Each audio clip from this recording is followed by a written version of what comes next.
Sadhguru.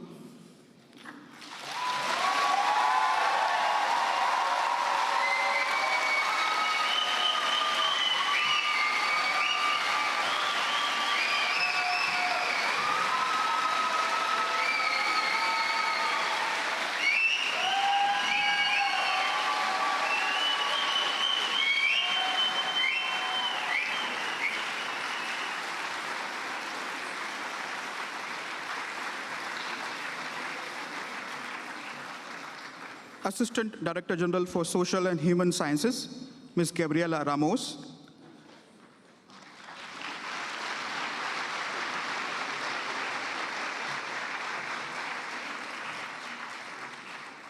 Ambassador and Permanent Representative of India to UNESCO, Mr. Vishal V. Sharma.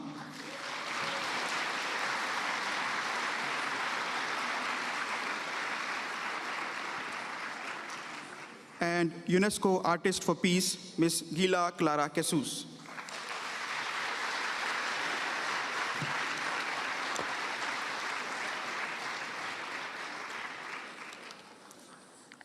Thank you for joining us this afternoon for crafting a conscious planet, International Day of Yoga with Sadhguru, organized by Permanent Delegation of India to UNESCO, Ministry of Ayush, Government of India, in partnership with Isha Foundation and UNESCO.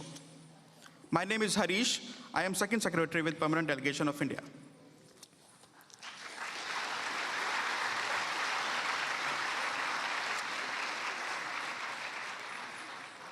We will begin this special event with a performance by Project Samskriti. Envisioned by Sadhguru, Project Samskriti offers Indian classical arts, including music, dance, and Kalaripayattu, an ancient martial art form. These intricate arts have been employed for thousands of years as spiritual processes. The artists with us today have invested their lives in these arts from the age of 7, not as a hobby, but as a way of life. Let us watch a short video about this dance. Project Samskriti is an endeavor to nurture and impart India's classical arts. Designed by Sadhguru, it offers programs to learn powerful chants, music, Bharatnatyam and Kalaripayattu, an ancient martial art form conducted by the rigorously trained students and alumni of Isha Samskriti. The art forms are imparted in their most profound form as possibilities for inner growth and transformation. Project Samskriti is not today's idea. It's been in incubation for nearly 25 years. So this is an effort not to save the art form alone, but to bring up humanity to a higher level of existence within themselves.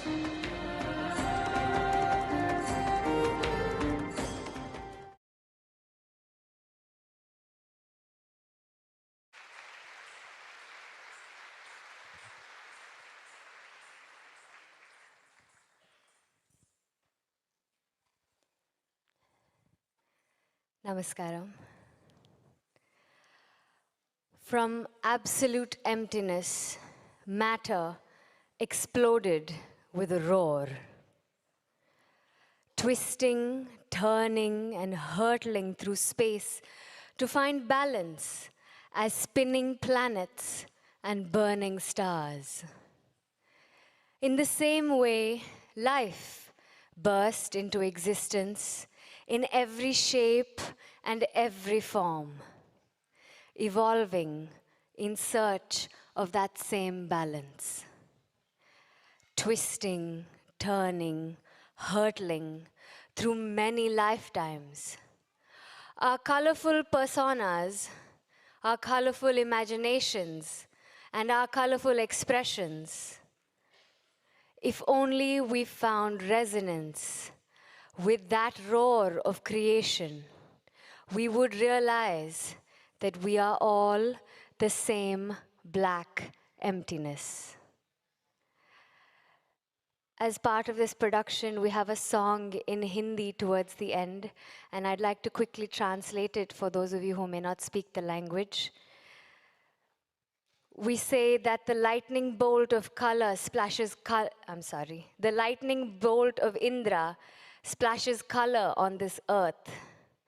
Red, the color of sunrise and sunset. Red, the color of my blush.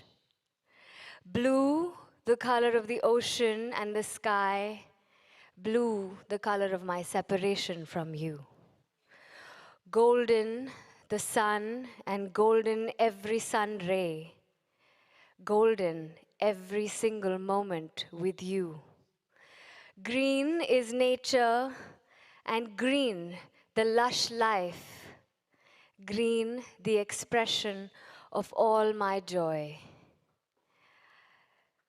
Darkness laughs at this play of color and says, "You fool, do you not realize that every shade is a shade of black?" Project Samskriti presents Shunya.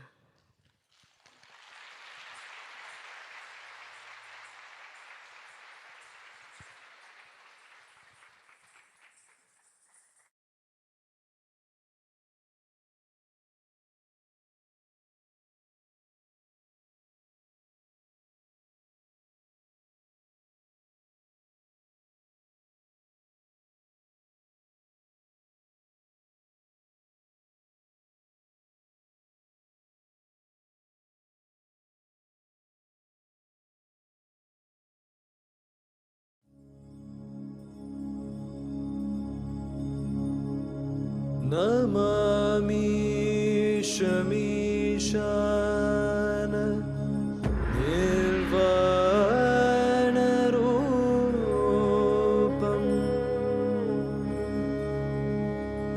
Vibham Vyapakam Brahma Veda Swarupam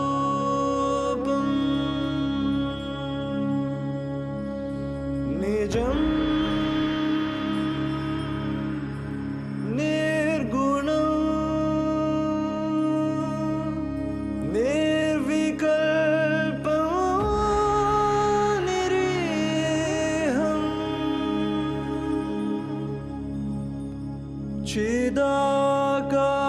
Chidakasha Makasha Vasam Bhajeham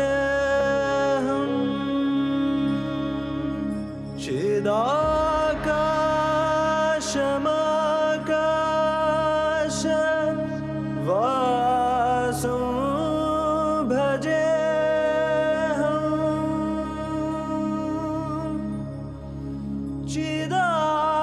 Chidakasha Makasha Vasam Bhajeham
brings union. If you experience everything around you as myself, consciously obliterating the boundaries of your individuality, this is yoga. It is the science of aligning your geometry with the cosmic geometry. When somebody experiences the whole universe as a part of himself, then we say he is a yogi.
Ladies and gentlemen, that was a riveting performance. Let us thank our dancers again.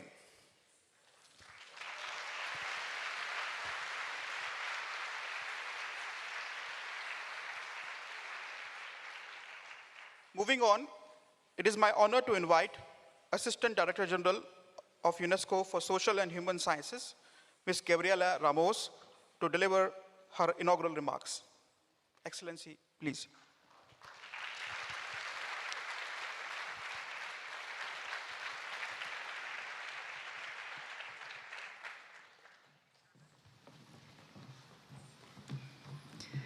Thank you, thank you, thank you. And welcome to UNESCO. Welcome to International Yoga Day. Welcome, Ambassador Vishal. Thank you so much for bringing all this beauty to your house. Sadhguru ji, so nice to have you here. And of course, our dear Artist for Peace, Julia Clara Jesus. Last year, I was in India celebrating the International Yoga Day. And I could not believe my eyes because I was invited to go to practice yoga, and we all practice yoga. You're here because you do that. And then I got into this stadium with thousands and thousands of people. And I never thought that that could be surpassed by any other event. And here we are. I think it's 3 times more impressive to have you all these packed and to have the Sadhguru with us to celebrate International Yoga Day. And we welcome this because this brings us a much needed inspiration in the breathless rhythm of our working days. And this inspiration comes from these 4 words, yoga.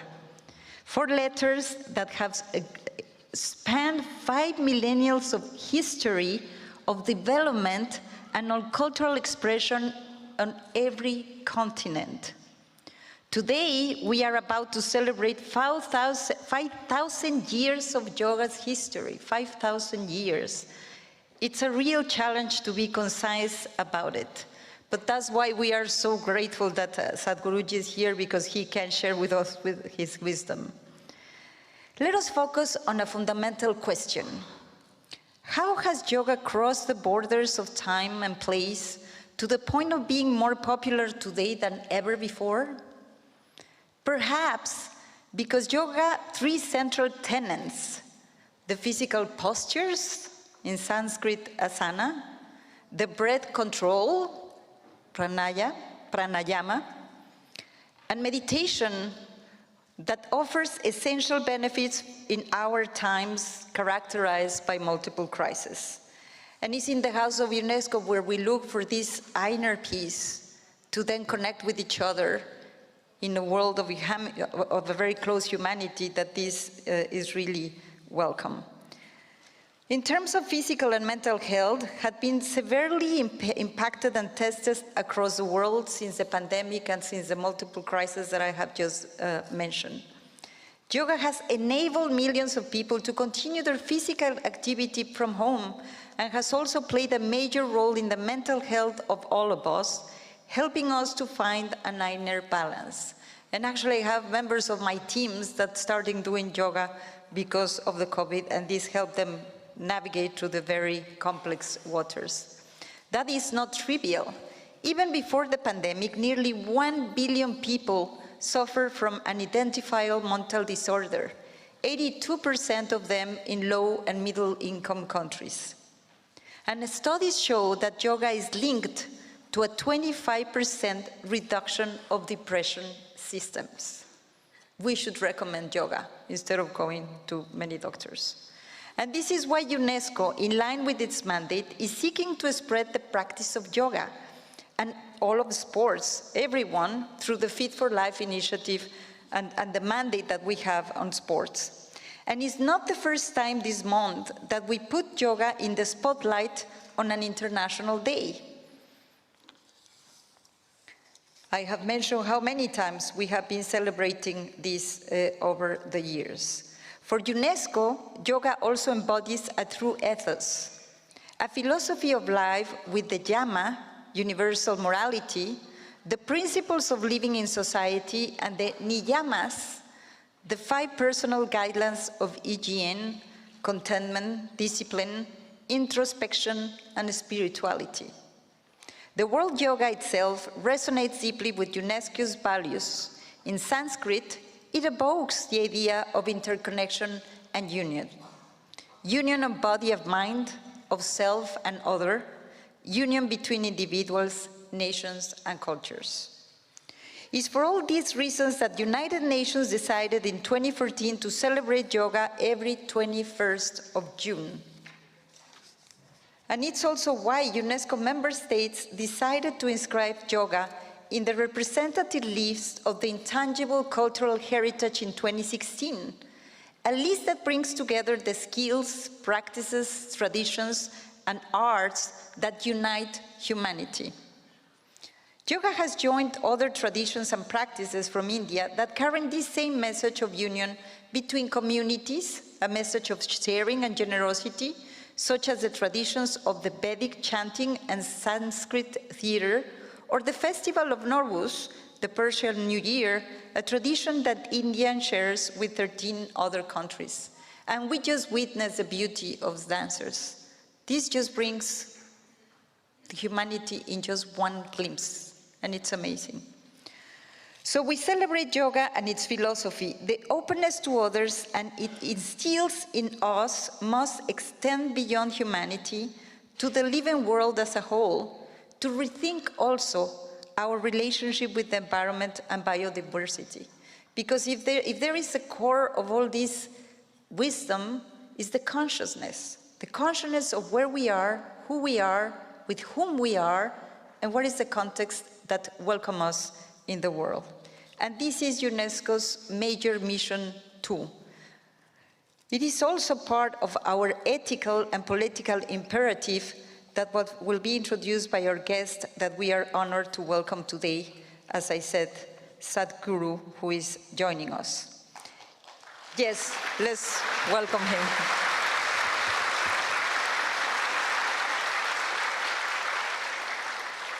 Sadhguruji is not only one of the world's greatest yoga practitioners, he is also a humanist, committed in particular to the preservation of biodiversity with his initiative to save the soil of our planet, and particularly agricultural land from degradation, which, while catastrophic, is by no means inevitable. Dear Sadhguru, at UNESCO we also approach the use of land with unethical frameworks. In a few moments, we will witness his unmatched dexterity that should not only impress us, but also challenge us, because he is also challenging in terms of how do we live in this life, how do we live in this world, how do we live with ourselves. And the messages resonate not only in this hall, but in many places all around the world. Let us reflect on how too far behind humanity has fallen in preserving the living world. And it is our duty to take immediate action to protect biodiversity. And this is what this day should be about, a day of meditation, a day of reflection, a day of action, a day to prepare the actions to come, and a day we will build a better future. Thank you very much, and let's continue with this impressive day, and thanks to India.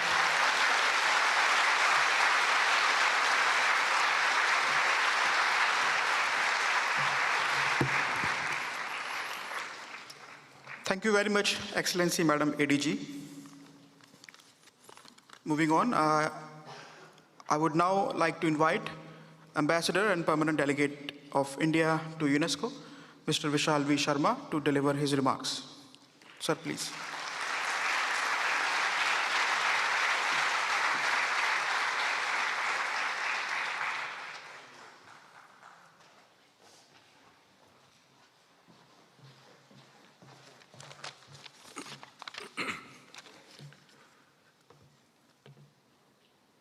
Very respected Sadhguru, Namaskaram. Madam ADG Gabriela Ramos, Madam ADG Stefania Giannini, and also ADG Pax who joined us for the yoga session earlier. Excellencies, colleagues, Ms. Gila Kesu, UNESCO Goodwill Ambassador, followers and fans of Sadhguru from all over the world, Namaskaram to you all. Honorable Prime Minister Narendra Modi formed a special ministry to promote well-being. This ministry was called Ayush, A-Y-U-S-H, that you find there.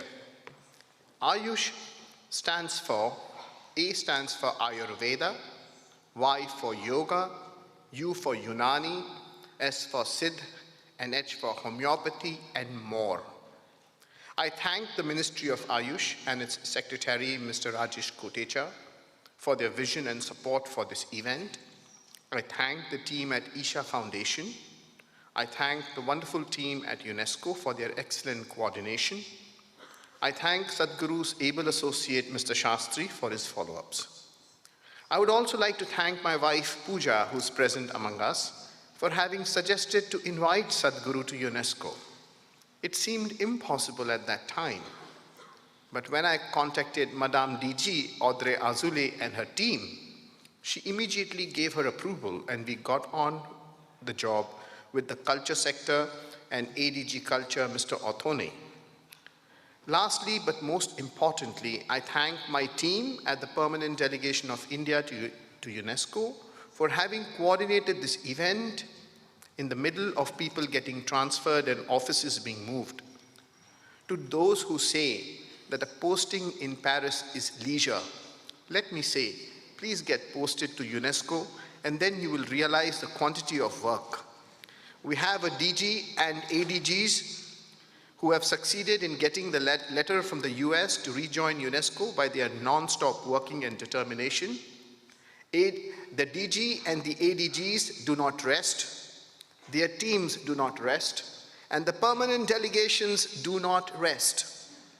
With one event after another, the constant flow of information, the non-stop emails, UNESCO is all about action. And that is why it is important that we practice yoga. To recharge our batteries, reduce stress, feel each breath and experience the moment. Prime Minister Modi quoted a verse from the ancient Sanskrit text, the Bhagavad Gita, Yogaha karmasu kaushalam, translated as, yoga is skill in action. Whatever you do, do it with all your heart and soul. This is the essence of Nishkam Karma, or selfless action in yoga. Recognizing the significance of this ancient practice of yoga, the United Nations at its 69th plenary meeting on 11th of December 2014 through Resolution 69 by 131 declared 21st June as the International Day of Yoga. Let me remind you, it is the day of the summer solstice in the Northern Hemisphere, which is the longest day here, and correspondingly, it is the winter solstice in the Southern Hemisphere, where it is the shortest day there. This harmonic alliance between the summer and winter solstices, which give rise to the seasons, is akin to the alliance with the incoming and outgoing breath that keeps us alive. Among the great influencers of contemporary yoga, Sadhguru stands tall. He has dedicated his life to spreading the essence of yoga and inner well-being to millions. I remember an anecdote I shared with Madame ADG Ramos about the mystery of Quetzalcoatl and Tezcatlipoca. The great Aztec king Quetzalcoatl was taught by Tezcatlipoca to go inwards to find the truth, which was inner engineering. Sadhguru's efforts at promoting yoga as a tool for self-transformation have touched lives around the globe. Through his teachings, programs, and initiatives, Sadhguru has ignited a spark in the hearts of many. And this spark that Sadhguru has ignited is becoming a forest fire. It is encouraging them to become explorers of their inner self and seek a harmonious existence with the world. Sadhguru is also the initiator of Save the Soil movement, a global movement to increase the organic content of the earth so that she can keep producing nutrients for billions of her children. He is also an avid motorbike rider who has traveled 30,000 kilometers on his motorbike, which is more than 2.5 times the diameter of planet Earth. Today, when I see any yoga session, I see that the women outnumber the men. Globally, women have embraced this ancient science of yoga and its philosophy. Curiously, the one who safeguards wisdom has been depicted as feminine in ancient cultures. Whether it was Athena, the protector of the Acropolis in Athens for the ancient Greeks, or Ishtar for the ancient Arabs, or Isis for the ancient Egyptians, or Saraswati and Lakshmi for the Indians, energy or Shakti has strangely been depicted as the feminine divine. So it is to the women of the world that we look up to. The practice of yoga unites humanity and promotes harmony and peace. After a yoga session, when you sit down in quiet isolation and close your eyes, you get to hear the most mysterious of voices, for it is the voice of silence.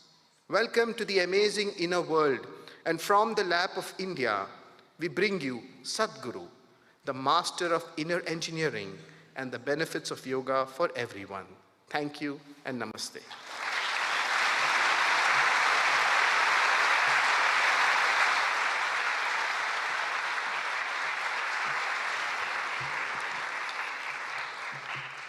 Thank you, sir. Before we welcome Sadhguru on stage, I would like to show you a video illustrating the important work that he undertakes.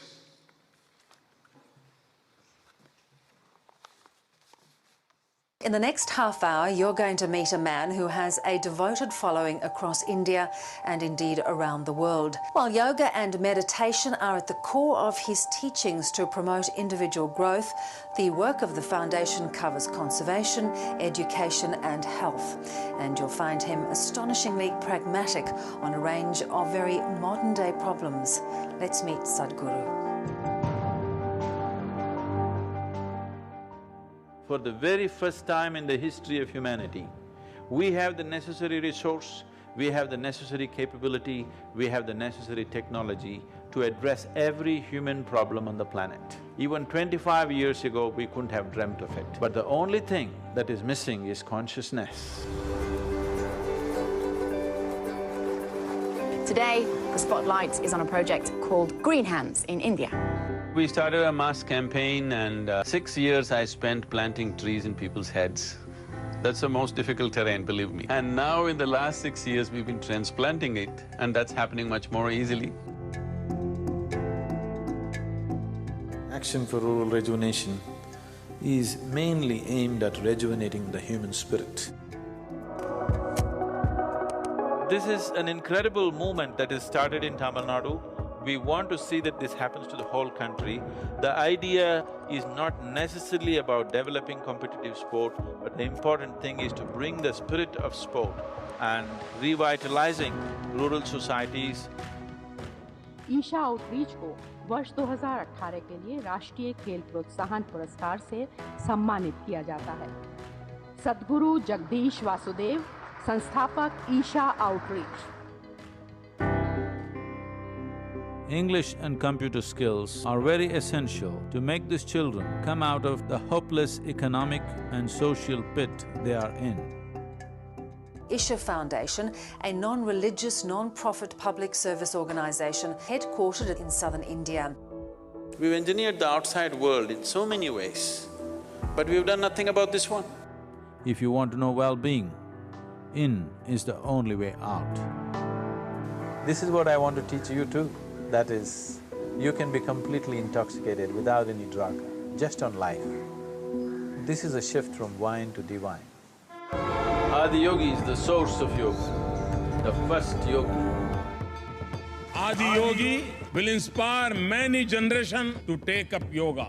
One truly remarkable thing that Sadhguru has done is, he has made yogis out of ordinary common people. We're tracking a mammoth movement, an incredible rally starting from Kanyakumari, reaching up to the Himalayas, with the sole purpose of rejuvenating India's rivers. Every state is responding. This is concurrence and this is wonderful. I'm very happy that Sadhguru has taken up this cause. It should also become a people's movement for our own survival, for the survival of our children. We are also launching another campaign called Kaveri Calling. This 83,000 square kilometers of Kaveri Basin, we want to bring it back, at least 1/3 of it, back into some kind of green cover. The whole purpose of this movement is to first to bring this home, that when you walk up on the soil, you know it is the source of your life. Keeping it alive is the most important thing. Will you make it happen?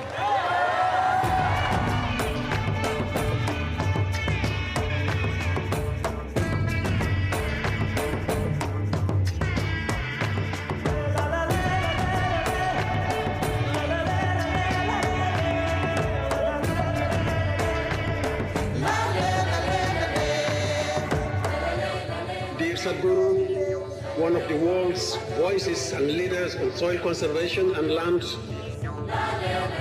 Extremely important.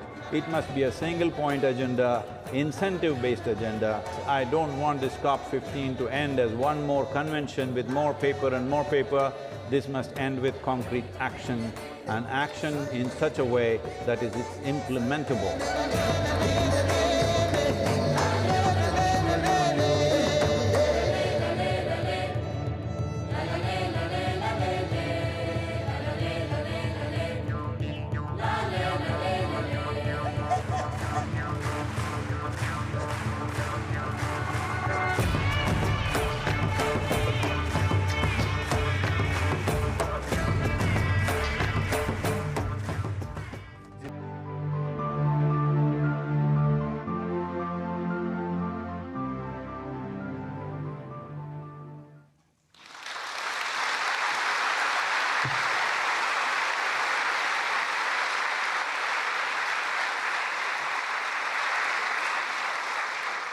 That was truly inspiring. I would now like to invite Sadhguru and the UNESCO Artist for Peace, Ms. Gila Clara Jesus, to take the stage.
Sadhguru will now address all of us to share his wisdom. After that, Sadhguru and UNESCO Artists for Peace will have a short conversation. Sadhguru will then lead us in a guided meditation for some 15 minutes. This event will end with a question and answer session where audience members may ask Sadhguru and Ms. Gila Clara Jesus about their work. It is our great pleasure to now welcome Sadhguru. The floor is yours.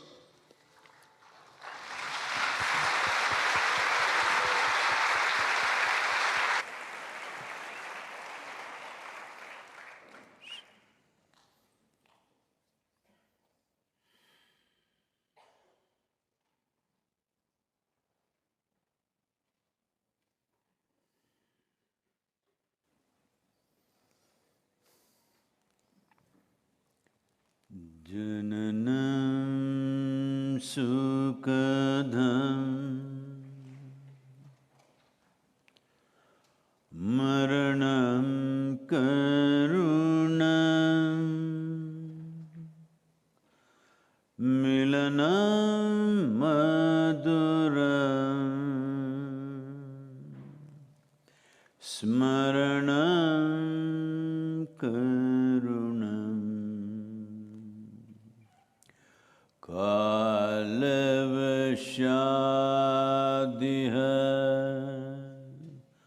sakalam karunam samayadipate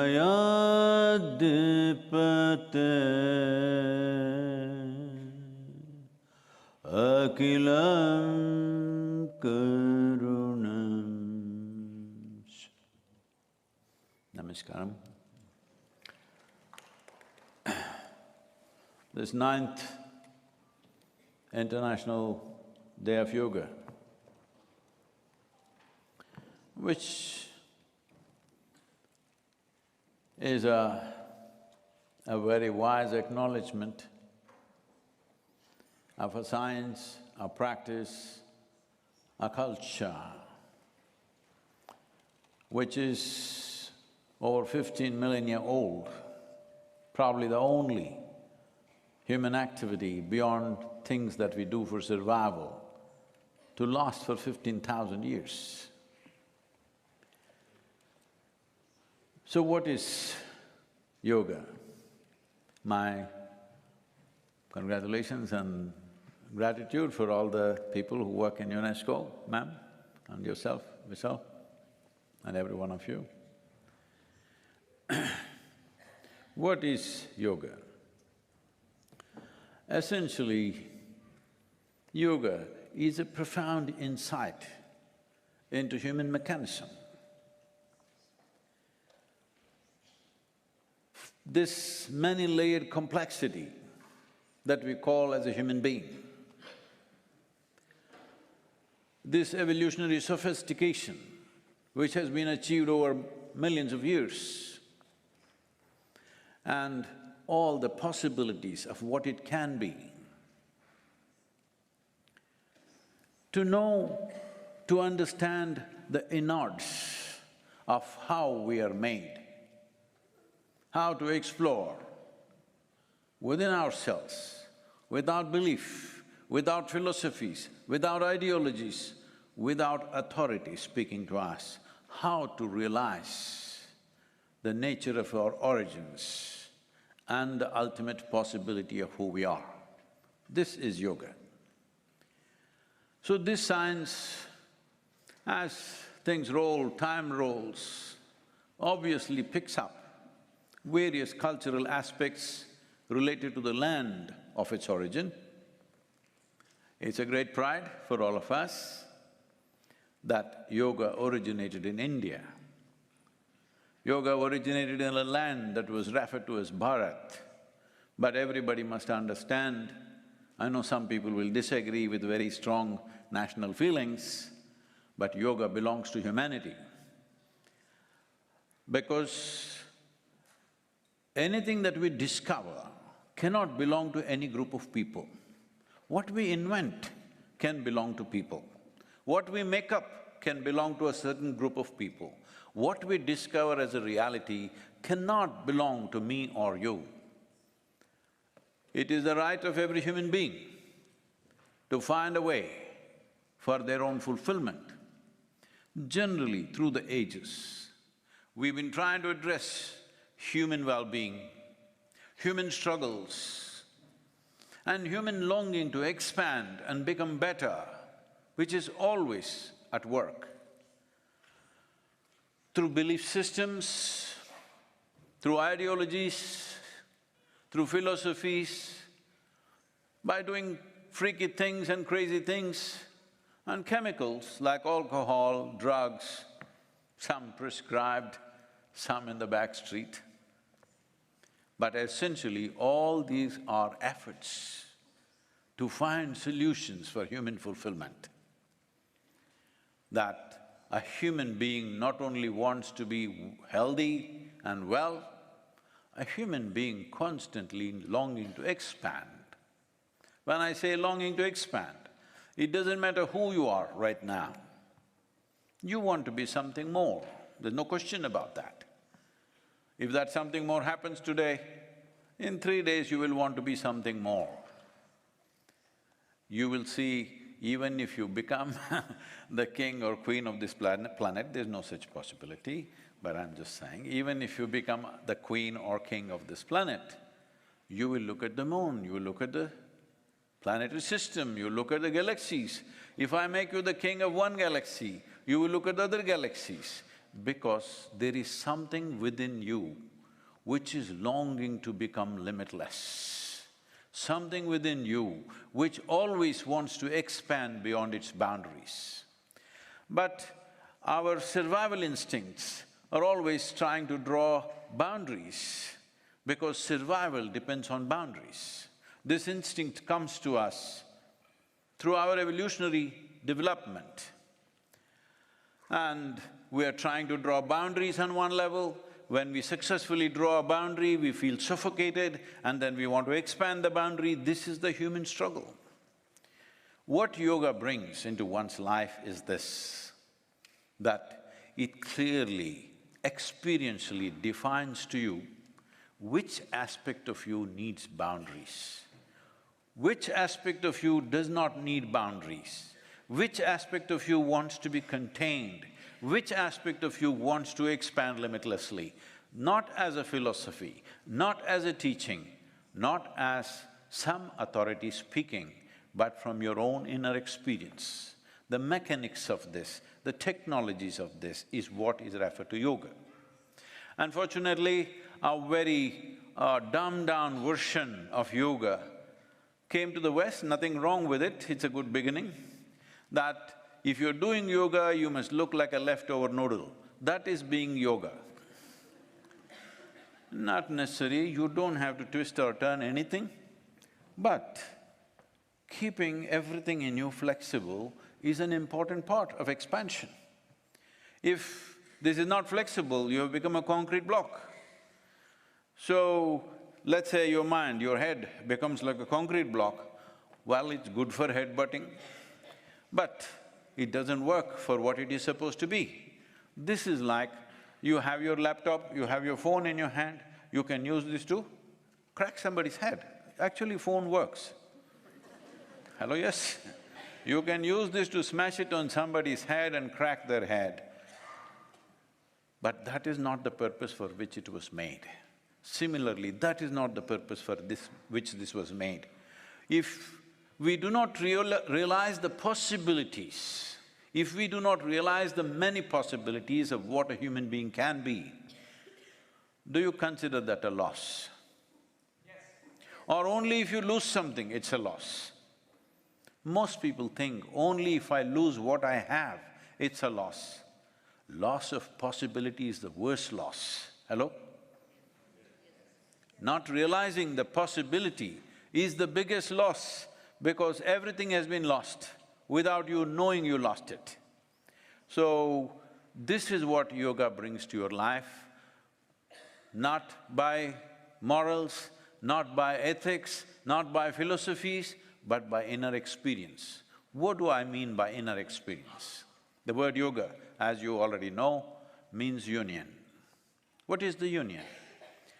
You know, when we launched the project Green Hands about 27 or 28 years ago, I just looked at the terrain around me, and the national average for green cover was about 33%, but the state in which I was, it was only 16.5%. So I got a few people, about 4,000 to 5,000 people, and told them that we have to plant 114 million trees in the next 8 to 10 years. Then in 15 to 20 years, we will have 33% green cover. My simple barefoot calculation of the land that we have and the number of trees we need to plant. Everybody rolled their eyeballs. Sadhguru, how is 114 million trees possible? I said, see, the population of the state is 62 million. If all of us plant one tree today, take care of it for 2 years and plant one more, you got the number. The only problem with us is, all of us consume everything.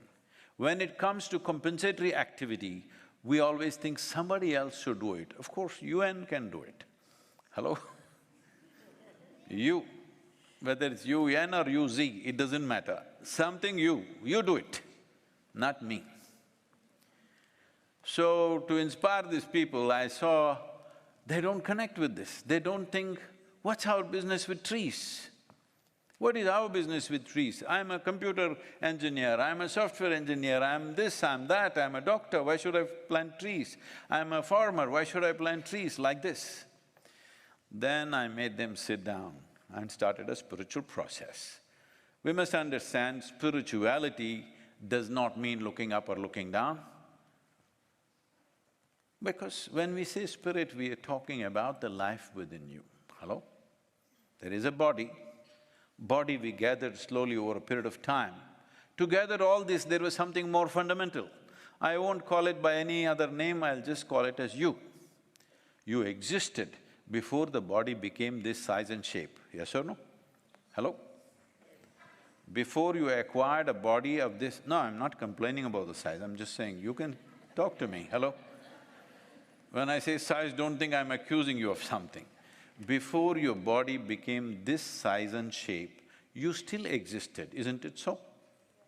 When you were 8–10 years of age, you still existed. So, you are there in this body, whatever that you is. Let's not try to define that, because then you'll get into unnecessary debates. But you do exist. That essential you, beyond what you have gathered in the form of body, and what you have gathered in the form of impressions, which you call as your mind, you did exist before you know what you know today. Before you got your master's degree or PhD, you did exist.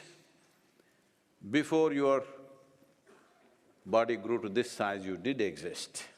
So, that you we are referring to, generally, traditionally, spirit. I normally refuse to use that word because that word has been so badly corrupted and misused in so many ways. Essentially, this is what it means. Yoga means gives you a clear distinction between what you have acquired and what is you.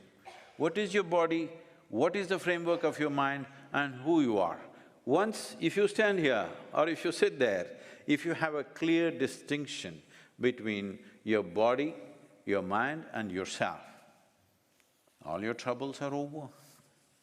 Because there are only two kinds of sufferings in human life, physical suffering, mental suffering. Do you know any other kind of suffering? Hello? Do you know any other kind of suffering? In UNESCO, I'm asking.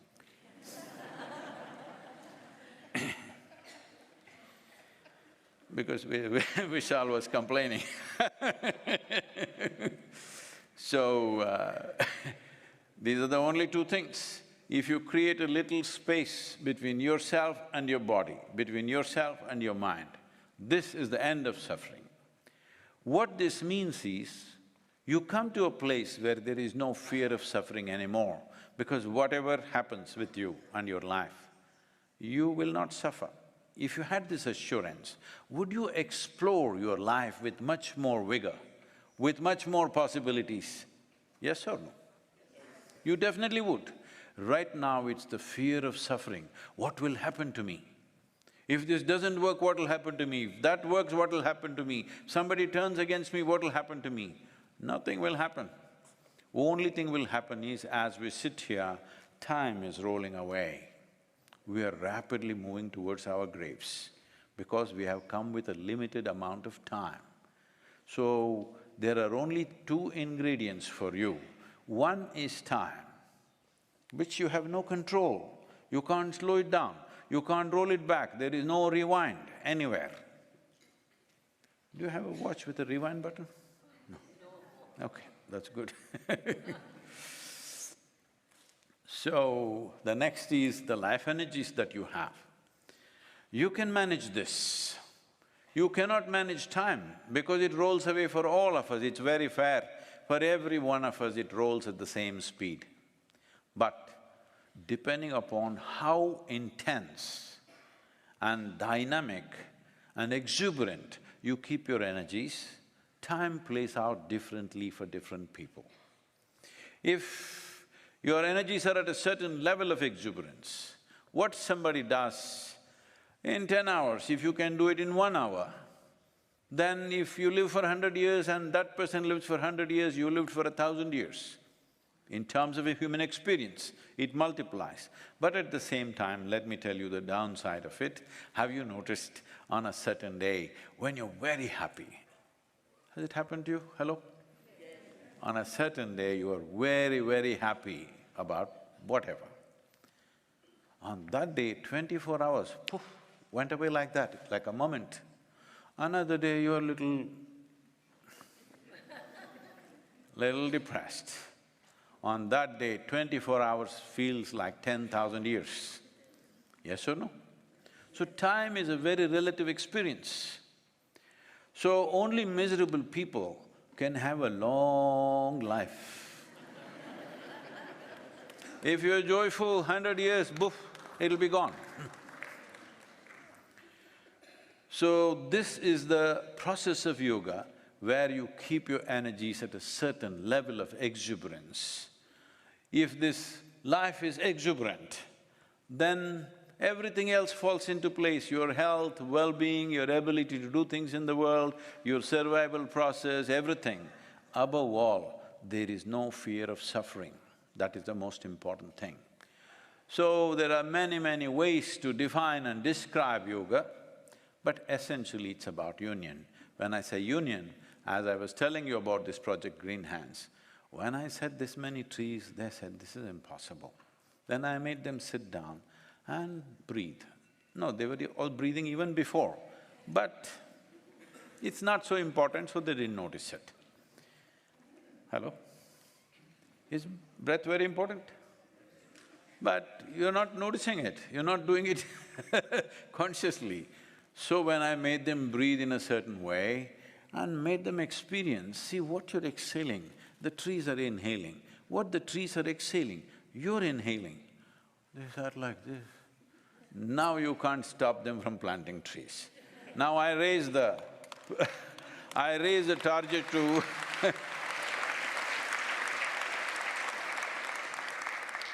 I raised the target to 2.42 billion in the Kaveri Basin.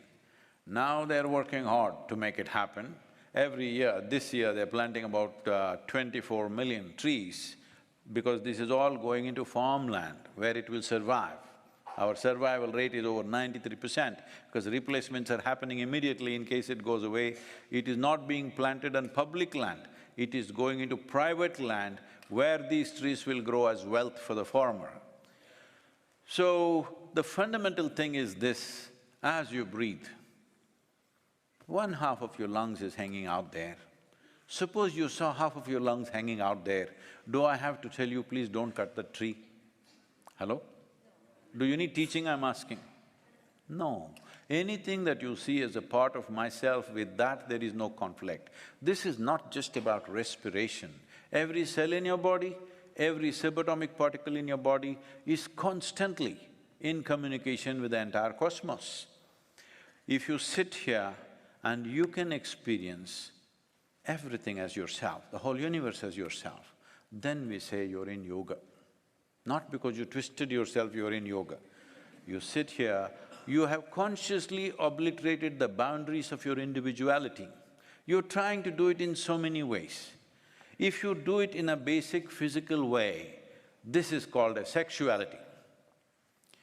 What is not you, you're trying to make it a part of yourself.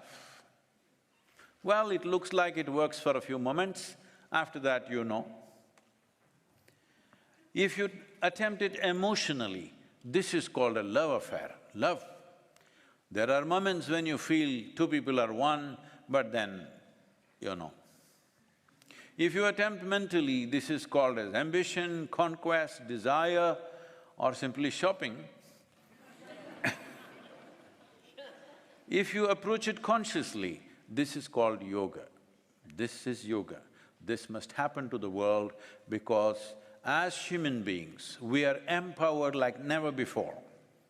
No human generation ever in the history of humanity was as empowered as we are, both in terms of creating positive possibilities and destructive possibilities. We are far more empowered than any generation ever.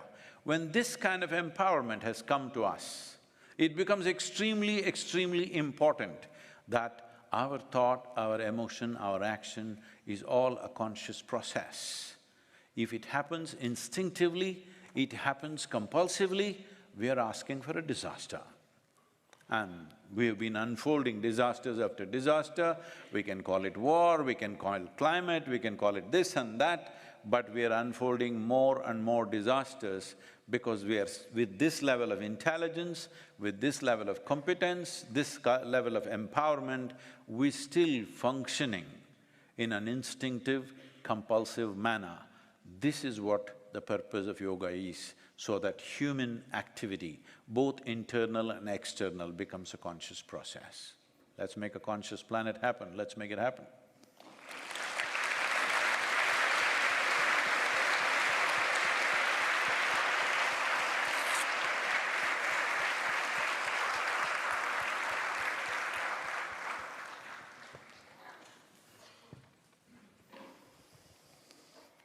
Thank you so much. Don't ask any difficult questions.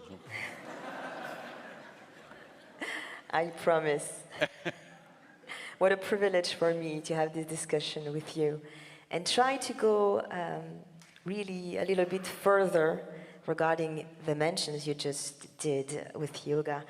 My first question will be dealing with the definition of yoga itself. You said that yoga is all about ourself in terms of self-knowledge, in terms of identity.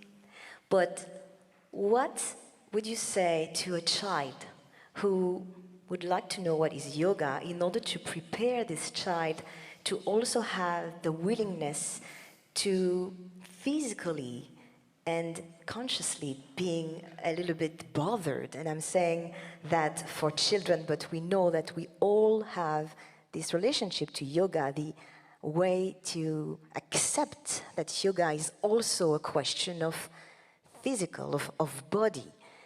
So how would you define yoga in a very simple manner to a child? I think my own story of how I got into yoga would settle that. You okay for a story? Of course. So I'm just about 11 years of age, and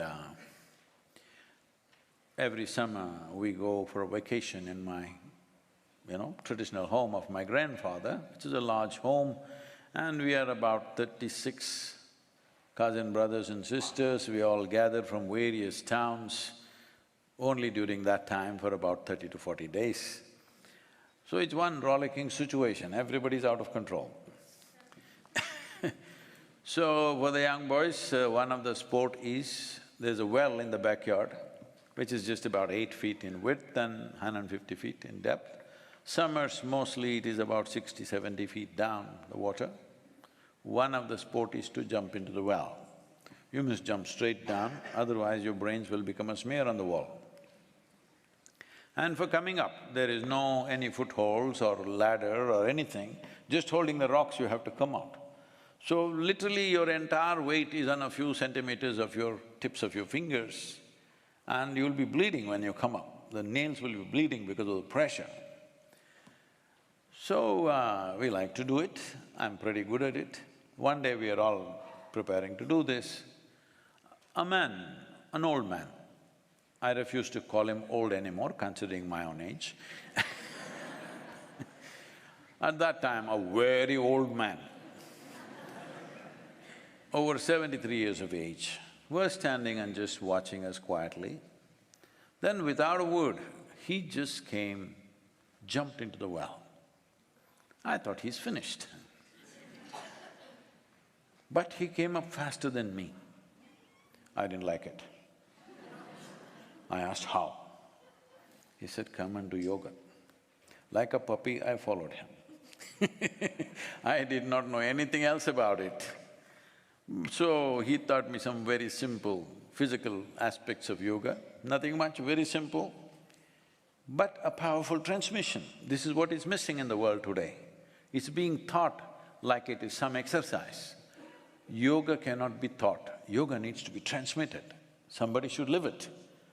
So it was transmitted to me in a certain way, just a simple practice evolved into something fantastic in the next 12 to 13, 15 years' time. But at that time, I had no clue what I'm getting into. And within a few years, significant results in terms of my physical prowess and my intellectual capabilities, that was good enough for me, I was not looking for anything else. But this was a surprise bonus that other things happened. So for a child, we just say, this is a powerful way of empowering yourself to whatever you wish to do in your life, whatever. Because yoga does not define what you should do. Do whatever the hell you want to do it well. Beautiful, so this notion of empowerment is very important in yoga. My second question will be linked to what you said about unity, that is really a core of yoga. You mentioned that our way to be better connected is trying to unite spiritual and material, trying also to unite our own self to the other. Can you tell us concretely, and we can feel it here, you know, in this room, we can feel an amazing unity thanks to your magical presence.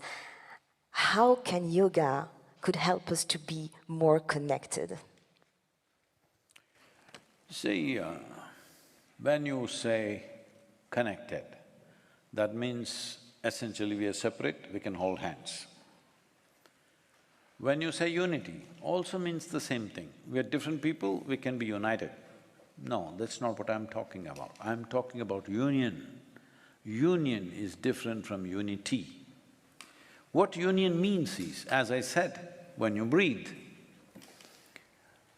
it's not about you caring for the tree, it's a part of you. Today, modern science has brought this in different languages, so let me speak that language. Today they're telling you over 60% of your body are microbial life. So you have more microbes than your parentage within you. So it's not that you have to connect with them, you're happening because of everything else. Because of every other life happening the way it is happening, you're also happening. So you are not an independent entity in any sense. This very body that you carry is part of the soil that you walk upon, but we are far away from it. So you don't have to unite with the soil, you don't have to connect with the soil, anyway you're connected. But you can realize it either now or when they bury us. This choice we have, when this realization comes to us.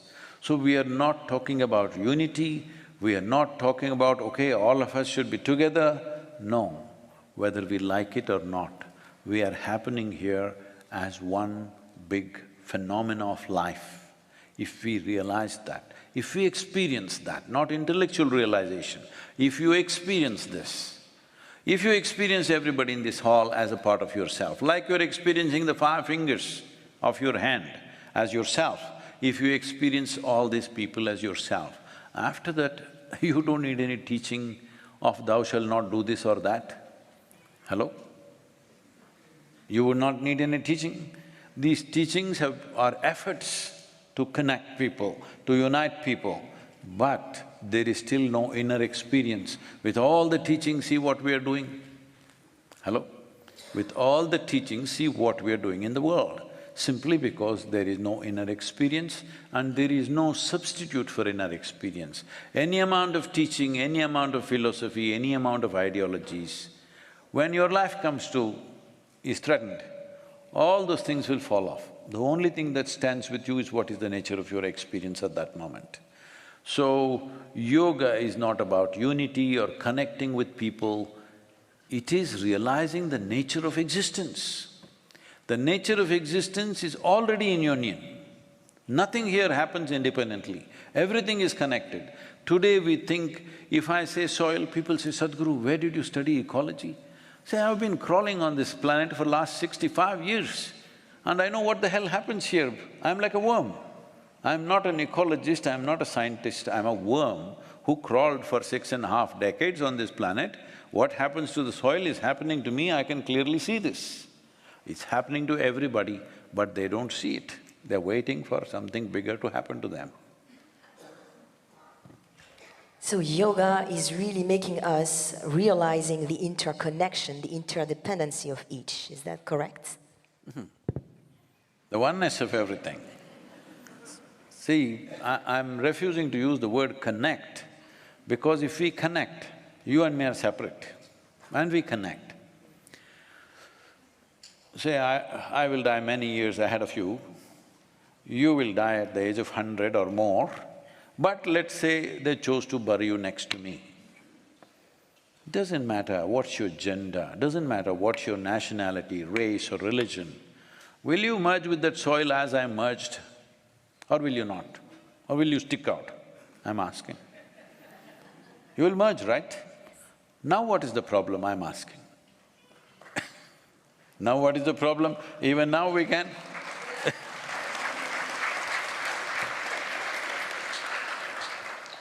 Is death the only way we learn? That's all I'm asking. We should learn in life, not in death. I would like to go a little bit further regarding this title, conscious planets. You're saying that yoga is also allowing us to be more conscious, especially when it comes to resolve some challenges. So, in which way yoga can help us being more conscious? See, the word conscious or consciousness is a very hugely misused word. Everybody is using it in their own ways. For this, there is a very appropriate word in Sanskrit language. In English language, it's a kind of a general word. We call this chitta. What chitta means is, it is an intelligence within you which doesn't have an iota of memory. Right now your body, every cell in the body has intelligence, but this is all by memory. When I say by memory, do you remember how your great-great-great-grandmother 10 generations ago, what she looked like? You? No. But her nose is sitting on your face because your body remembers. Million years ago, how your forefathers were, the skin tone, it still remembers. Yes or no? It does remember. So this body is a body of memory. There is an intelligence within you which doesn't have any memory, it's pure intelligence. This is the core of your existence. This is what is making everything happen. Right now, everybody breathing?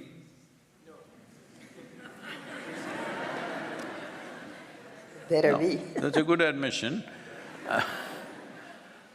So, you're not doing your breath, it's happening. You're not beating your heart, it's happening. You're not working your liver, it's working. You're not doing your kidney or spleen or something, it's all happening. So I'm saying there is an intelligence beyond your silly intellect. I'm very consciously calling it silly because we'll come to that if we have the time. Well beyond your silly intellect of thoughts and emotions, there is an intelligence which is managing you. Suppose for one day, for every one of you, let's say we decided, breath will be left in your hands, you can run it the way you want. If you got little angry, you'll forget to breathe, like this guy. If something else you desire, you'll forget to breathe, all right? Fortunately, it's not in your hands, it's all running by itself, because there is an intelligence beyond your own intellect, and what you understand as my intelligence, beyond that, this is working. We don't pay attention to it, we just make conclusions, oh, God is running it, finished, it's over. Do not jump into conclusions, just pay attention. How is your breath happening? How is your heart beating? What's happening here? How is this alive? Without me doing anything, it's still alive, isn't it? How is it? Such a complex machine, who the hell is running it? If you pay attention, you will get to this intelligence which is beyond memory. It doesn't exist or thrive on memory. What exists on memory is a possibility, at the same time it's a huge limitation. See, right now, what makes you one kind of person? Your memory, isn't it? What makes somebody else another kind of person? Their memory. What makes somebody a this nationality or that nationality? Their memory. You erase their memory, do they know which nation they belong to? They'll belong to UNESCO. I'm sorry.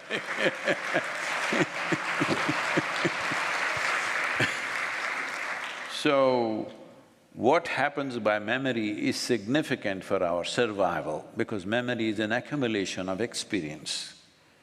But there is an intelligence beyond memory which we refer to as chitta, which is consciousness. To awaken this intelligence, to find access to this intelligence is the fundamental purpose of yoga. Thank you very much.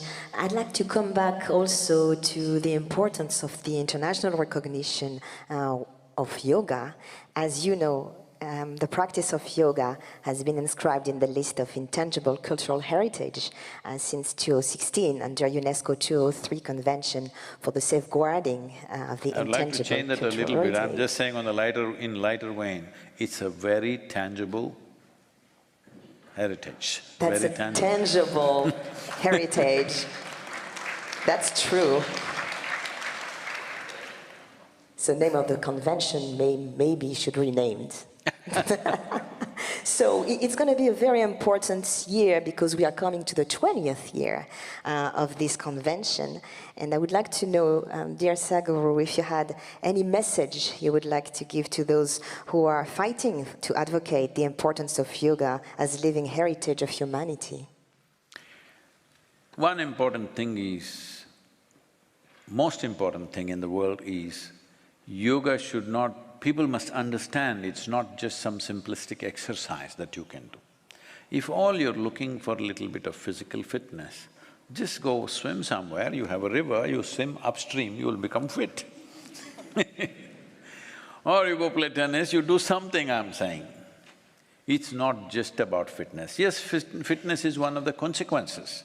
The importance of yoga is to explore the limits of your individual nature, where the boundaries are, how you can obliterate it.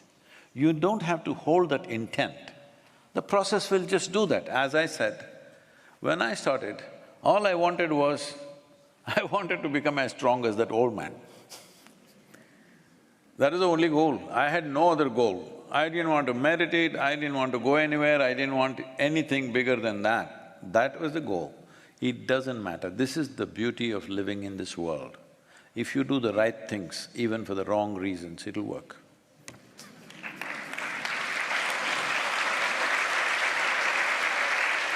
A beautiful teaching. Beautiful teaching. So, any particular message you would like to give to those people? We understand that yoga, of course, is not only a question of physical exercise, or it goes deeper, so… It can start with a simple physical process, because that's the easiest access. Front end of our life is definitely our bodies. So you can start with the body, nothing wrong with that, but an understanding that you're not starting just a simplistic exercise process, because essentially what we are trying to create is coherence. When I say coherence, well, we were talking about it, you and the tree breathing, it's all one, you and the universe is all one, every subatomic particle today modern science is saying is all connected and transmitting. That means the whole creation is in coherence. But you're not experiencing that coherence. Recently, the Surgeon General of United States said, 1 in every 2 Americans, 1 in every 2 is feeling lonely. Between you and me, one of us is lonely. What's happening to the other person? So you're wearing your heart out. So just look at this, 1 in 2 is feeling lonely in the most affluent nation. When our population is bursting at 8.4 billion, we're feeling lonely. What is it? That is, we are building walls of individuality. walls that you yourself cannot break. You build a wall that you yourself cannot break because these walls are built as self-protection. The walls of self-protection that you build today, tomorrow will turn into walls of self-imprisonment. That's all that's happening to the world. Everywhere it's happening. United States happens little more dramatically because they're little ahead of everybody else in a few things. So, just imagine in a country, every second American, if they're feeling lonely, loneliness is the first step towards mental illness. You've taken one step, next will come. So, yoga means you're not lonely anymore because only you exist in the universe. Everything is you. Wherever you see, it's just you. So when you see too much of yourself, you'll close your eyes and sit.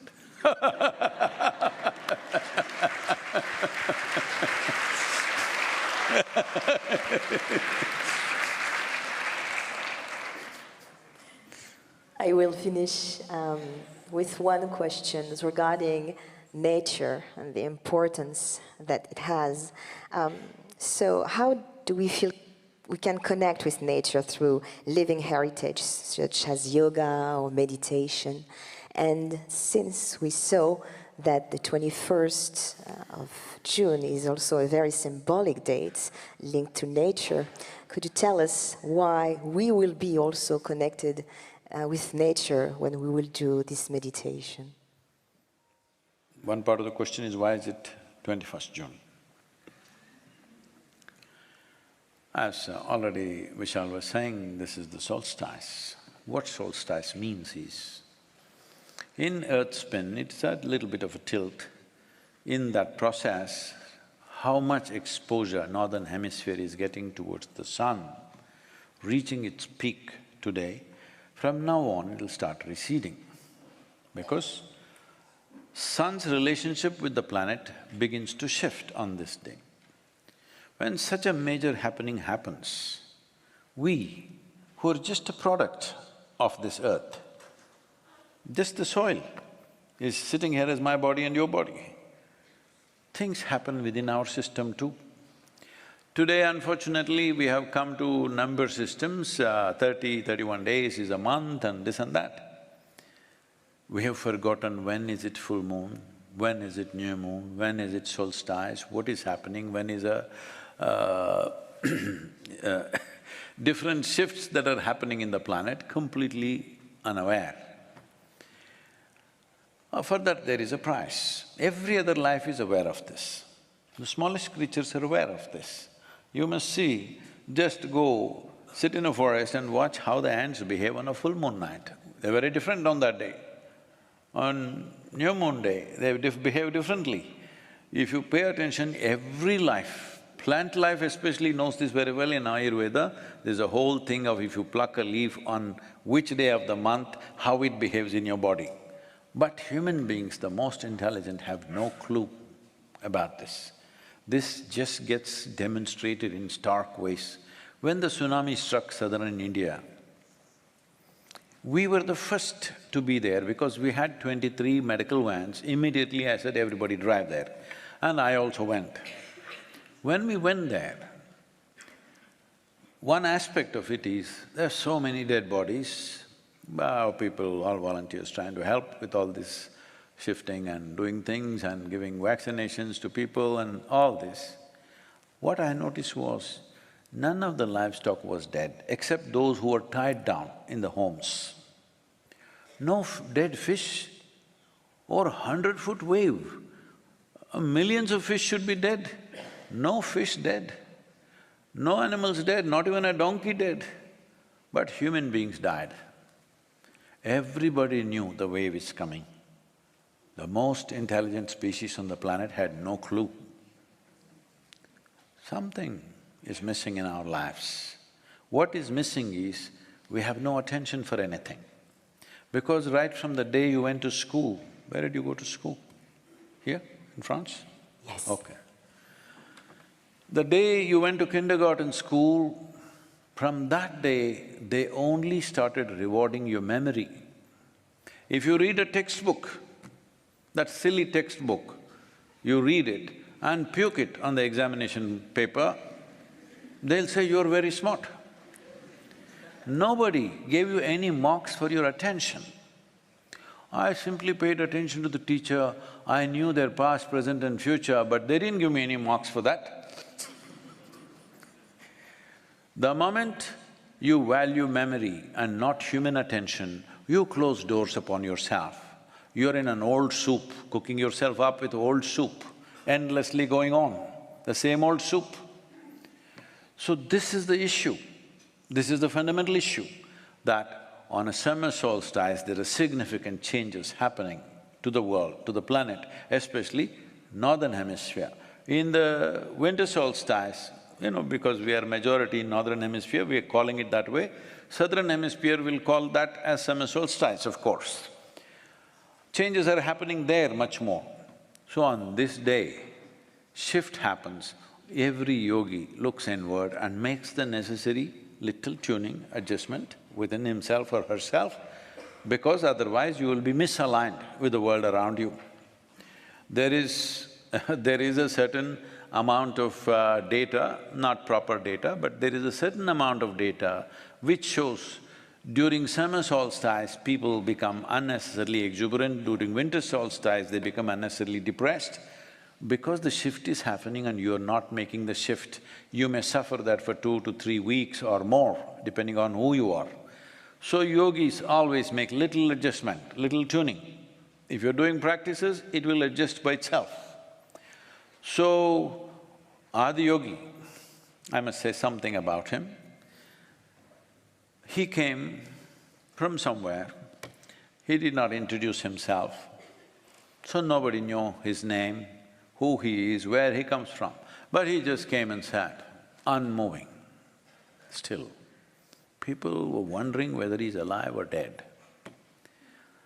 But once in a way, tears of ecstasy were flowing down his cheeks. That was the only sign of aliveness. Even breath didn't seem to be happening. So initially crowd gathered that he's going to do some magic. He did nothing, people all left. Only 7 people hung on, who were hardcore people, who realized something is happening here. What is happening? He sat there for months without need for food, water or any toilet requirements or anything. Simply he sat. They realized he seems to have touched a dimension which is beyond his physicality. So they waited. Once in a way he got up and wildly danced, and again he sat down. So after long period of time, when this one solstice came, or that solstice happened to be a full moon night, so on the solstice day he turned south. He was sitting facing some other direction, he turned south and sat down. Because of that, for that position or that posture, Adi Yogi is referred to as Dakshinamurti, that means one who turned south. Because the sun turned south, he turned south. At that time he opened his eyes and looked around, then these 7 people begged. And on that day, the first guru was born. He decided to transmit yoga to these first 7 people. So that is how yoga started. It's fantastic that the UN International Day of Yoga recognized this and made 21st of June, the solstice day, as the International Yoga Day. That's remarkable. Beautiful, thank you.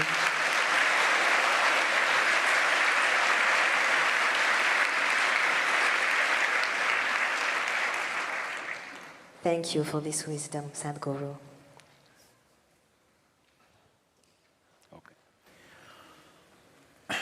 We are, as per the prescription, we are supposed to meditate.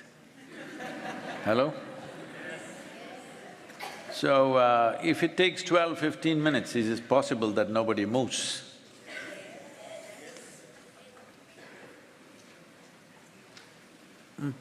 Those… if you want to leave for some reason, you must leave now. Please don't leave in the next few minutes, okay? Can you do that?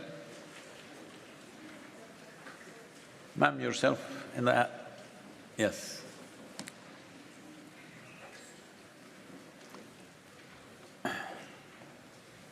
You okay? Is it appropriate to meditate here or we'll just answer questions?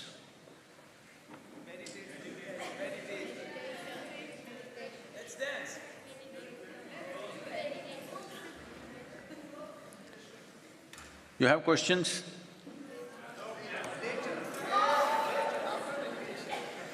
We'll do one thing. As your commitment to International Day of Yoga, there is a simple process called Isha Kriya. It's downloadable. In a guided way, you can do it for a few days, after that you can do it by yourself. It's an extremely simple but a powerful process. Millions of people across the world are practicing it right now, just with this app. It's a simple way to start. Instead of using that time here, it's called Isha Kriya, I-S-H-A, Isha Kriya. Okay, you know how Kriya is spelled. You just type it out, it'll come. You just… Today, before 21st June is over, please spend 12 minutes. Initially, to understand what it is, you may take about 30 minutes of video. After that, it just takes 12 minutes. Every day you'd only practice about 12 minutes.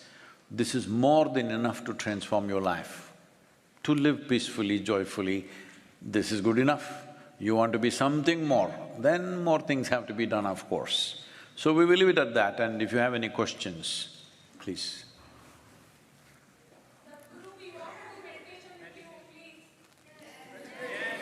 No, meditation you always do within, not with me.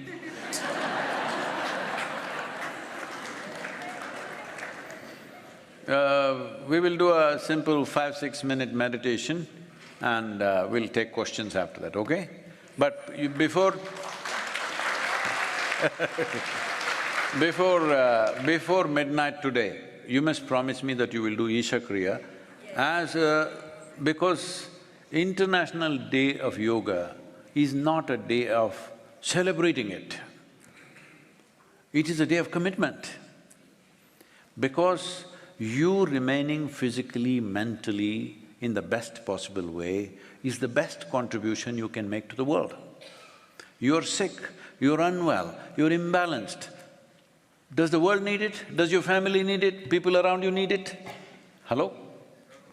The greatest contribution you can make to everybody around you is, you are in a wonderful place within yourself. So as a commitment, before today ends, if you promised you will do Isha Kriya, we will do a simple process right now and move on with the questions, okay? Please sit with your hands open, phones down, eyes closed. This is a new instruction, you know. Phones down, please. I know it's an iPhone, but still it's not a part of your body.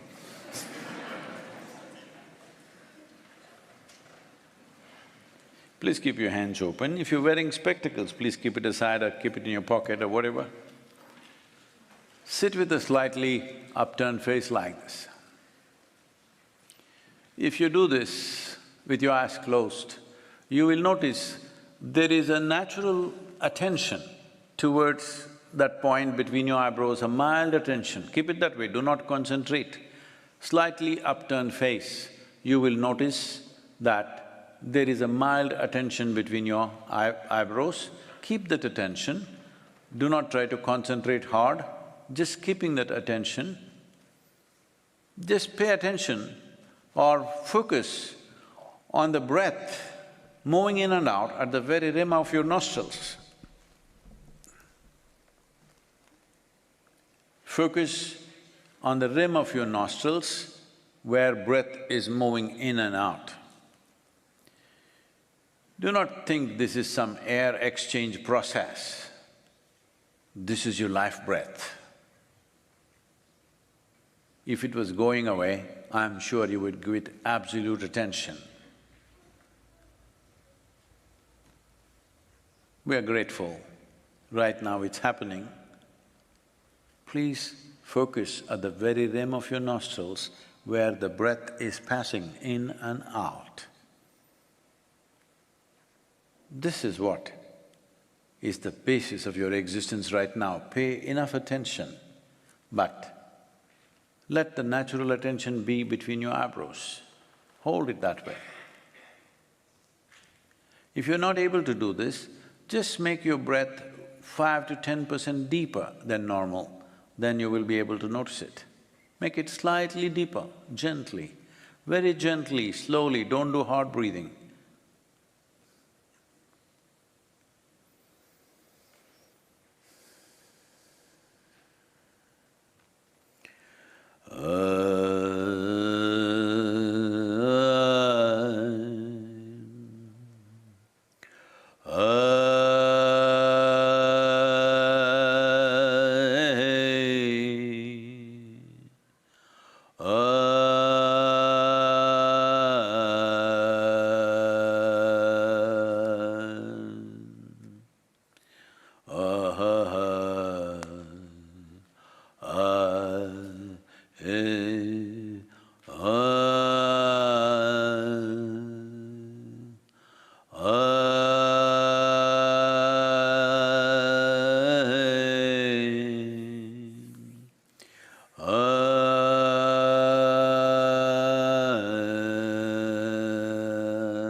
Take your own time, slowly, very, very slowly, please open your eyes.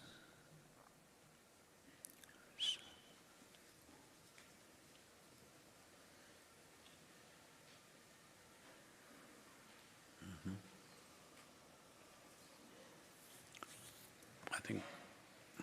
Yes, please. Microphone.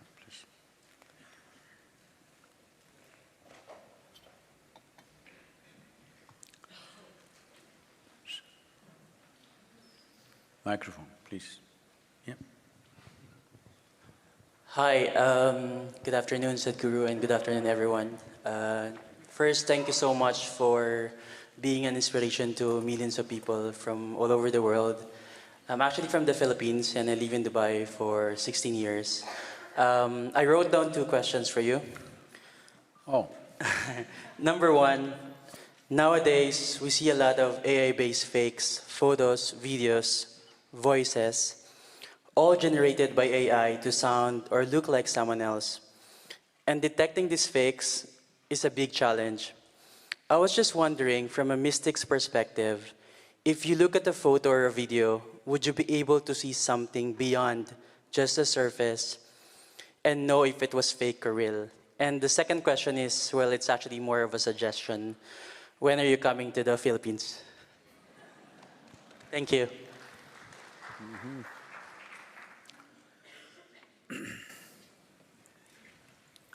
It's a very good time that what some human beings thought is silly things they were doing, but they thought they're doing something fantastic. Today your phone can do it better than them. Hello? Because when you were in school, you know one silly idiot who could remember little more than you, acted like he's number 1. What does he do in front of your phone? He didn't have the GB that it has. Somebody read 10 books and they became professors and you had to listen to their drone. Somebody else read just 1 book and they became agents of God and you had to suffer them. All this is going to go because a machine can say all these things better than any human being. Hello? Because gathering memory, analyzing it and projecting it is a very mechanical process. That's why in the beginning when I referred to the intellect, I said, you're silly intellect, because here it's worshipped, that it's the highest thing. Intellect is an extremely important process for you to survive in this world. The sharper it is, the better it is. But once you hold a sharp instrument in your hands, you must have a very conscious hand. If you're little la la la la la, intestines will come out. That's what is happening right now. Human intellect is the only thing that's destroying this world, isn't it? Either you destroy somebody or yourself. Why is it that we don't give a sharp knife to a child's hand? Not because a knife is dangerous, because the child is unconscious and he may either harm himself or somebody else. No knife ever jumped and stabbed somebody by itself. It is the hand that holds it. If it is not held consciously, it becomes a dangerous process. Right now, that's what it is. So everybody is talking about the dangers of AI. Ah, yes, it is true. See, I remember this in the Mumbai docks or the port at that time, I'm talking about early 70s, 72 or something like that. First gantry was installed to unload the ships. At that time, people, human beings were going into the ship and bag by bag, box by box, they were unloading it. Something like 150,000-ton ship would take about 28 days to unload one ship. Today, with multiple gantries that are there, 25 ships are unloaded, which are all over 250,000 tons, unloaded within 24 hours. So at that time, those labor in Mumbai, called Mazagon docks, went into a strike. They said, this machine if you install, what are we supposed to do with this? Hello? With man's muscle, what are we supposed to do? This is what now the professors and intellectuals are asking, what am I supposed to do with my brain if the machine is going to do all this? You never explored the human possibility, you lived so mechanically, now you're being challenged by a machine. So, can I see whether something is fake or not in terms of AI? I don't look at life like that. See, I'm a very difficult thing to confess. I don't read anything. The most profound things that I read came from Europe. That was Asterix magazine, you know. You read Asterix? And some came from United States, which was Dennis the Menace. Otherwise, people give me all kinds of books, I somewhere open in the middle. If I read one page, 1 or 2 pages, I know the mind of the author. He cannot say. He can do as much intellectual circus as he wants, but what he can say, what he cannot say is very obvious once you understood the loops of his mind. So, even now it's the same thing. What does it matter whether a machine generated it or man generated it, who is mechanical like a machine? It's about the same for me. Right now you will see spiritual teachers will come in the form of AI. Because they read the scriptures, 5 scriptures, and they remember every word which no human being can do. Backwards, forwards, whichever way you want, they will tell you all the 4 Vedas and everything. Hello? So people who just read 1 or 2 books and they thought they gotten somewhere and made a life out of that, they're all feeling threatened, and it's a good thing. It's a very good thing, because you need to understand, this was not made to do just mechanical things. This came with a different possibility. You didn't explore because you're constantly busy racing with somebody. Your whole thing is to be better than somebody. If you can remember a million words, I want to remember 2 million words. If you have $1 billion, I want to have $2 billion. This is the whole nonsense you invested your life into. So you become just like a machine, maybe working a little faster or a little better. That is not the value of being human. Human being can become conscious, can contain the whole cosmos within himself or herself. And this will explode in a different way. If all things that we can do with our muscle and with our intellect can be done by the machine, I think that's the ideal day on the planet. That'll be a fantastic day.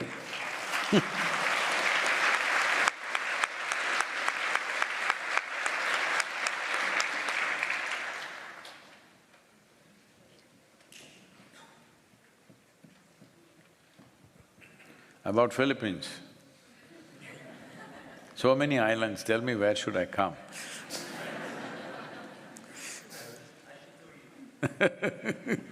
Sadhguru, touch your feet for the, firstly. Thanks for blessing us. I'm a professor. And Oh, I'm sorry.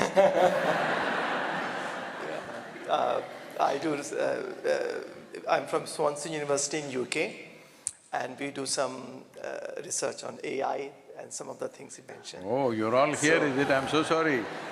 All of you guys are here from the conference.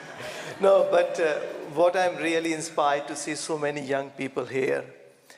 And from the university standpoint, we all look, I mean, it's terrific to see so many young minds. So my question to you, Sadhguruji, is we can look to do some amazing projects on the question you talked about, isolation, loneliness, virtual realities, may cause loneliness.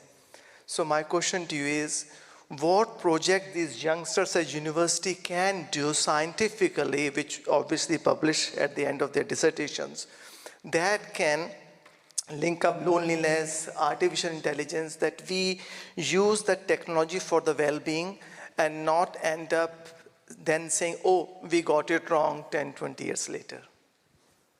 Thank you, Sadhguruji. So, Professor, I'm sorry if I said something disparaging, I'm so sorry. I don't mean that. And if young people and yourself, who are a leader of those people, want to do something, let me put this out to you, see what you want to do. Because there are many ways to participate. These things are not going to happen because of any one person or one organization or a group of people. This needs the world's involvement, otherwise it will not happen. This is what we are referring to as conscious planet. So consciousness, as I said, it doesn't matter how much I talk about it, generally it flies over people's heads, they don't get it. Because in their mind they're trying to… The only way they can understand something right now with the present form of education is, they're looking for a definition. What is that? If it can be defined, that's not consciousness. If something is defined, it's physical in nature. The nature of physicality is a clear definition, that is physicality. That which is beyond definitions, which are beyond the boundaries of all definitions, that is consciousness. So that's a negative definition in a way. So we say in yoga, we always identify, you're a professor, you identify with the knowledge that you represent. As a yogi, I identify with my ignorance. Why? See this cosmos, how big it is. Neither the men of science nor the religious people know where it begins, where it ends. Is that so, sir? Is that so?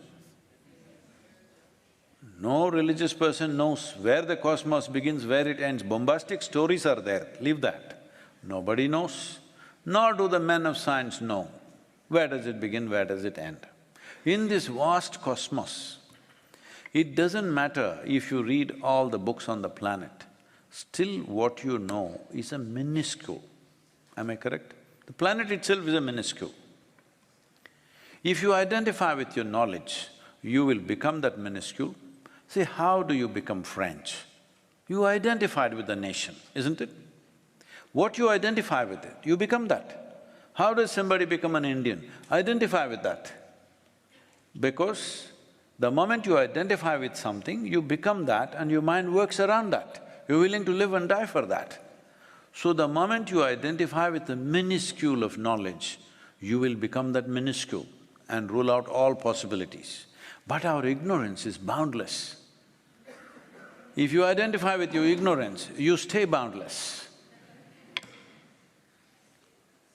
So, Conscious Planet, this is a movement which is already on in a certain way, but we will be launching a particular aspect of Conscious Planet which will relate to people's mental well-being in a certain way. We're looking at many possibilities. Essentially, it is towards exploring the miracle of your mind. We as a species are dominating this planet only because our cerebral cortex flowered. Otherwise, we would be operating just food, reproduction, sleep, that's about it. But we've become human, something fired within us, our ability to use our intelligence in different ways, our phenomenal sense of memory and our fantastic sense of imagination, all these things are our cerebral process. That is the process that most human beings are suffering right now. They're not suffering life. See, people suffer what happened 10 years ago, now. What happened 10 years ago is not alive. You're suffering your memory, isn't it? Hello? Hello? Those who are in the upper houses, you're suffering your memory. You can suffer what may happen day after tomorrow already. What does this mean? You're suffering your imagination. Your memory and your imagination are two fantastic faculties that we have, which sets us apart from every other creature. And it took millions of years of research and development, not in a university, but on this planet, to get you this level of cerebral capability, and now you suffer this. You can call it stress, you can call it anxiety, you can call it tension, you can call it depression, you can call it by 1,000 names if you want. Essentially, your intelligence has turned against you. You don't know how to hold this sharp knife, you keep poking yourself. Hello? So if we remove half your brain, everybody will be peaceful. Yes. So essentially, the only way people can be reasonably in control is take away their possibilities. See, why do you… if somebody is a dangerous criminal, why is it, unfortunately, if there were no people, there was no city, you could leave him somewhere where he can live happily by himself. But no, because he is dangerous for others, you lock him up. This is what you're doing, locking yourself up with your own identities, with your own stuff. And at least there somebody has a key, when they wish to they can open it, here you've thrown away the key. This is important, that conscious does not mean you become conscious about something. Consciousness is like light, it's on. What is it showing? It'll show what is there. Oh, I became conscious that she's here, that's not the point. I am conscious, that means whatever is here is in my purview. So when you say conscious, people say, I became conscious of God, I became conscious of this, conscious of that. This is not about that. It is just to light up. If you have to light up, you need to energize yourself. This is like the voltage is right now low, it shows just… let's say the voltage is very low, in my vision it just shows these 4 people. What do I think? In my experience, I think there are only 4 people in this hall. If it lights up a little more, then suddenly I see 20 people. If it lights up fully, then I see everybody. This is the nature of your experience. So for your consciousness to light up, you need a more intense and exuberant levels of energy. To create this, we are offering about 10 to 12 different kind of things. Everybody cannot meditate, everybody cannot do yoga. There are classical art forms, there are classical martial arts, there is music, there are a variety of things. 12 to 15 minutes, that's all. We will put this on an app and it'll be ready sometime in 2024. We will make this available to the whole world. Please, you must take it up, professors and UNESCO and everybody. If you want me to give it to you and you will run the campaign yourself in the world, I will give it to you because the interest is people should benefit. If 2 to 3 billion people use this for a sustained period of time, you will find a much better mental situation in the world. We are also offering a prize. If you are below 18 years of age, if you do it for 90 days in a committed way, this will be trackable on your app, that you're doing it, it'll check the medical parameters. We have a research center in Harvard University, which is medical university, which is doing all this for us now, and it will check today, how many times in a day did you get angry? It records. How many times were you depressed? How long were you peaceful and happy? All these records. So if you do it for 90 days, if you're below 18 years of age, we'll give you a reward. If you're over 18 years of age, if you do it for 180 days, you will get a reward. If you're over 30 years of age, if you do it for 360 days, you will get a reward. What I'm saying is, if you keep yourself well, we will reward you because the quality of this damn world depends upon you.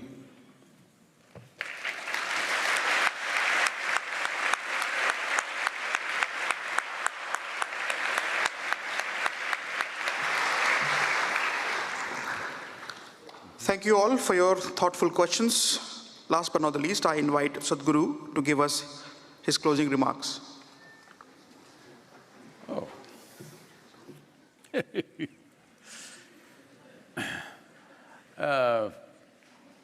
The thing is, this is just the beginning, so I won't make any closing remarks. Thank you.